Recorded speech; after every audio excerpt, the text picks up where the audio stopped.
Everything happened at the most unexpected moment, without warnings, without noise, without unnecessary words.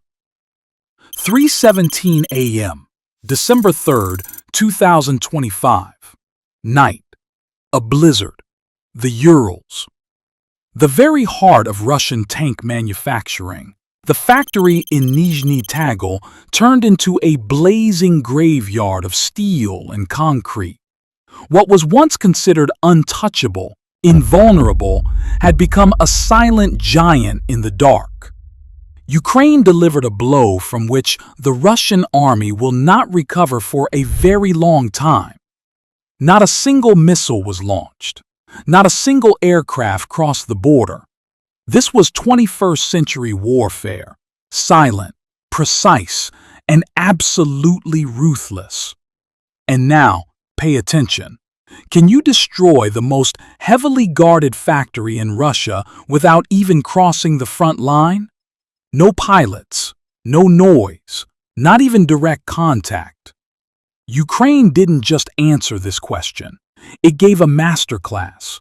And if you watch this video to the end, you'll understand why that night is already being called the digital Tsushima. It all began 14 hours earlier, far from the target, in complete silence, on the border with Sumy Oblast. 48 drones lifted into the freezing sky.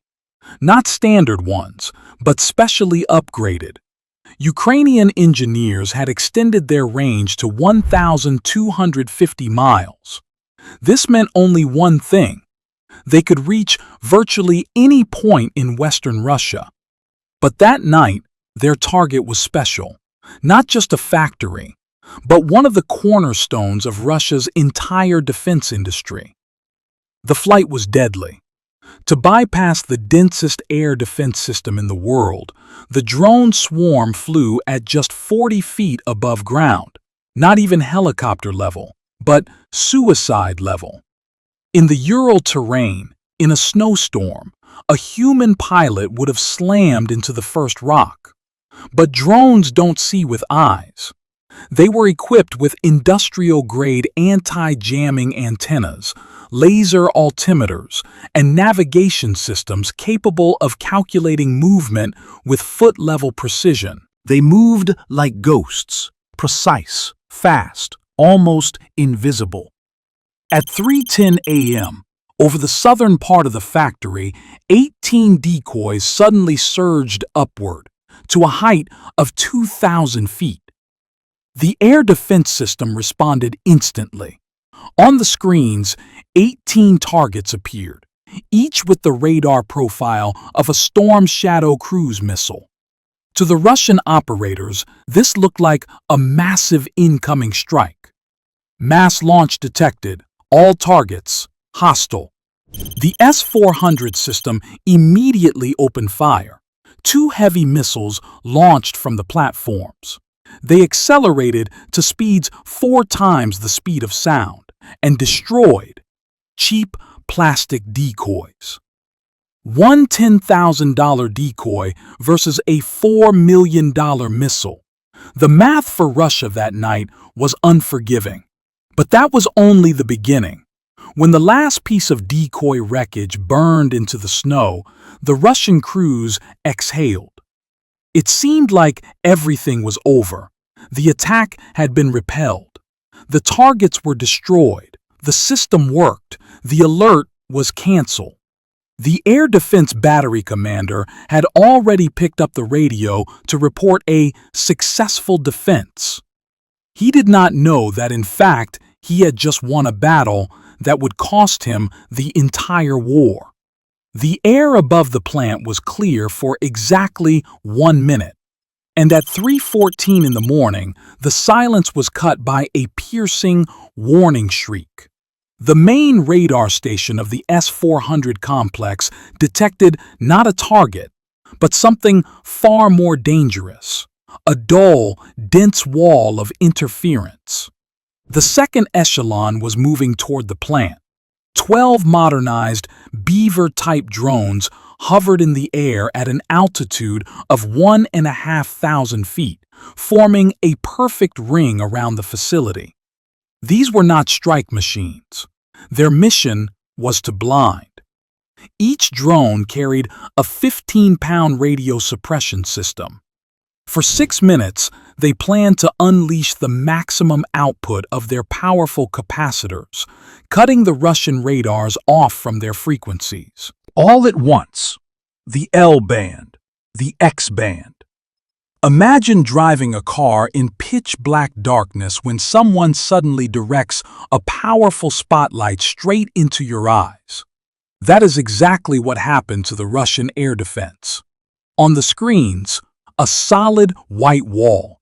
The software detected more than 5,000 false targets, began to malfunction, and eventually froze. The commander shouted, "Switch to manual mode. Use optical sights. This is standard procedure.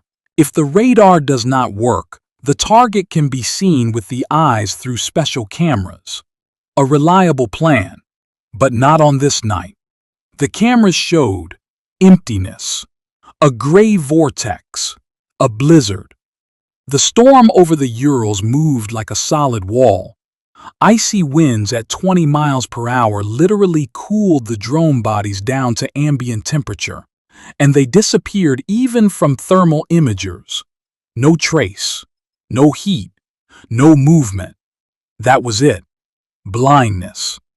The radio was dead. Video was blind.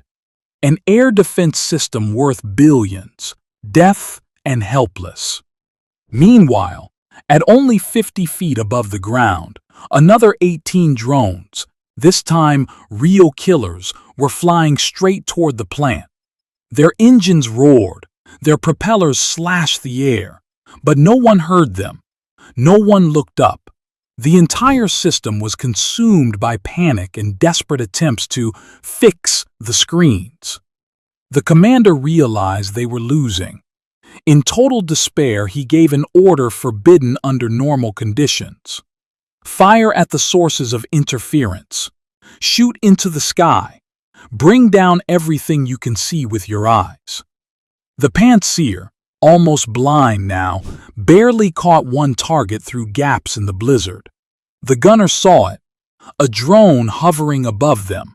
Launch. And immediately 2 anti-aircraft shells streaked into the sky. A direct hit.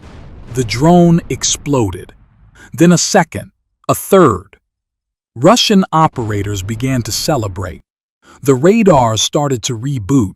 The interference grew weaker. It seemed that visibility was about to be restored, but the Ukrainians had accounted for even that. Each downed drone was programmed to die with a purpose. Upon destruction, it released a cloud of metallic foil, hundreds of thousands of tiny aluminum strips, and with it, a powerful magnesium charge. This was the final strike, not at the target, but at the eyes. The briefly restored radars went blind again, but this time, permanently. The processing of incoming signals overloaded the computers. 2 Pantsirs simply froze. Their turrets dropped lifelessly downward. For a full 1 minute, from 3:16 to 3:17 in the morning, the most heavily protected factory in Russia was left completely uncovered. Not a single missile, not a single shot, only snow, blizzard, and darkness. And the Ukrainian strike swarm was already entering the attack zone. 3:17 a.m. Everything. The air defense is dead. The radars are finished. The Pantsirs are frozen. The commanders are panicking. Exactly in this second, the strike group enters the silent breach. 18 Ukrainian Luti drones pass over the snowy forest at 50 feet above the ground. They no longer listen to signals, no longer request coordinates. They don't need to. Their navigation is built on an inertial system with laser gyroscopes, where the error is no more than 3 feet per hour. They fly by precise mathematics. Each drone is a 14-foot machine carrying a charge of 110 pounds, a shaped charge warhead. This is not reconnaissance. This is not a demonstration. This is an execution. The Nizhny swarm splits into 3 groups. Alpha Group, 4 drones, veers left. Their target is the main substation powering the entire complex. Bravo Group, another 4, gains altitude. They are heading toward the workshop with the 2 25,000-ton presses. Charlie Group, 10 drones, dives into the snow and moves toward the warehouse with T-90 tank hulls. Silence over the factory is broken by the first strike. Alpha Group reaches the target. One of the Nizhny drones slams directly into the main transformer. The shaped charge pierces the insulation and thousands of gallons of oil turn into superheated mist. A flash, brighter than lightning. An electric arc engulfs the substation. The factory dies instantly. The lights go out. All machinery stops. Inside the workshop with the hydraulic presses, complete silence falls for 4 seconds. Workers freeze. People, machines, light, everything disappears. After 4 seconds, fire falls from the sky. Bravo Group enters from the upper tier. The first drone, Nizhny, penetrates through the roof and strikes directly into the core of press number 1. Explosion. A shaped charge jet slices through the main cylinder. 50,000 gallons of hydraulic fluid turn into mist. A spark, and the entire internal atmosphere transforms into an explosive mixture. A massive volumetric explosion occurs. Steel doors are blown apart. Windows shatter. Ceiling structures collapse.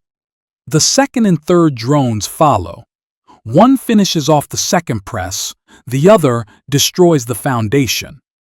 Iron structures melt from the temperature. Oil, steel, dust, sparks. The workshop erupts into the air. Outside at the same time, Charlie Group completes the assault on the warehouse. 10 Nizhny drones at ultra-low altitude fly along the rows of unfinished T-90 tanks. They don't fire at the armor. They strike directly at the vulnerable points: engine compartments, open hatches, fuel. One by one, the tanks ignite.